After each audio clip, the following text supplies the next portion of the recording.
شروع اللہ کا نام لے کر جو بڑا مہربان نہایت رحم والا ہے۔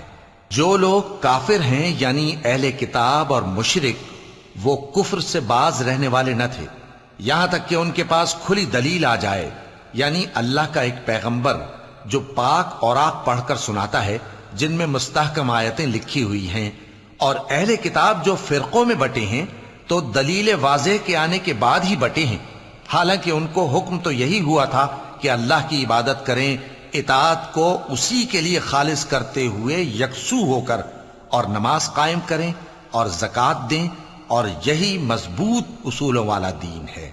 جو لوگ کافر ہیں یعنی اہل کتاب اور مشرک، وہ دوزخ کی آگ میں پڑیں گے اور ہمیشہ اسی میں رہیں گے۔ یہ لوگ سب مخلوق سے زیادہ برے ہیں۔